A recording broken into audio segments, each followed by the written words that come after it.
This is the first of a series of videos which will introduce you to the concepts of writing a manuscript.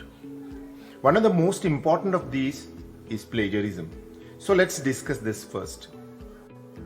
What is plagiarism? It is the copying of ideas and concepts from existing published material to present as one's own. Plagiarism has progressed unchecked from time immemorial, but with the large turnover of manuscripts due to pressure from universities to publish or perish, publishing houses have adopted stringent regulations to detect the same. It is therefore time to address the problem, which, if not addressed, will leave us behind in a race where knowledge is the new power. Let's take a look at what constitutes plagiarism. Global plagiarism. This refers to the copying of the entire content from a published manuscript and presenting it as one's own, and is a severe form of plagiarism. Paraphrasing plagiarism refers to the copying of content from a published manuscript and rephrasing sentences to avoid plagiarism checkers, and is considered a serious form of plagiarism. Verbatim plagiarism, on the other hand, is the copying of blocks of entire text, images, graphs, or tables from a published manuscript without providing a reference to the source. Mosaic plagiarism is similar to verbatim plagiarism, but the content comes from multiple sources without providing a reference to the source. This, along with verbatim plagiarism, are serious forms too. Language plagiarism refers to translating text from published manuscripts in other languages to present them as original material, and can be a serious offense if detected. Another form of plagiarism is self-plagiarism, which refers to use of content from one's own previously published material without citation or submitting similar manuscripts to multiple journals. Finally, paying someone to write a paper for the author or publishing previously unpublished material with or without permission also amounts to plagiarism and is referred to as ghostwriting. So, what is not plagiarism? Let's list them out. 1. Information found in 3 or more sources is considered to be common knowledge and does not amount to plagiarism.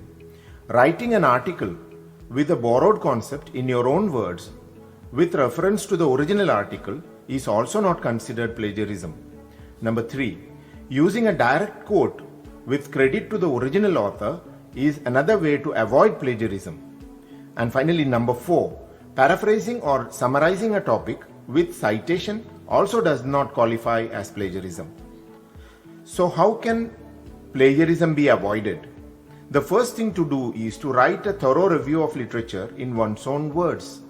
The referenced articles should come from one of the index databases, which include PubMed, Ovid Medline, Scopus, the Cochrane Library, or Web of Science. For interdisciplinary research, indices such as BioSys, CINAHL, Compendex, Embase, and biotechnology and bioengineering abstracts may also be used. Secondly, more than one author should be involved in compiling the review of literature, as it makes it easier to detect plagiarism by comparing both the reviews. Additionally, some articles that may have been missed by one author could be contributed by the other, thereby complementing the content of the review. Remember to include the bibliography while doing the review to reduce strain during preparation of the final manuscript. The next step is to write an introduction, which should include a brief description of the idea being used, the present state of affairs, and the intention behind writing the manuscript.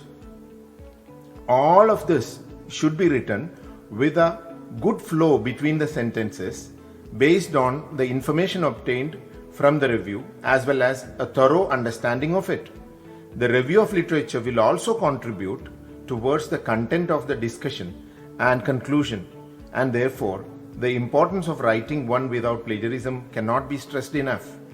Finally, once the entire manuscript has been prepared following the identification of a journal and is ready to be sent to the editor-in-chief, it would be prudent to check for any plagiarized content. This can be done using one of the several plagiarism checkers that are available online.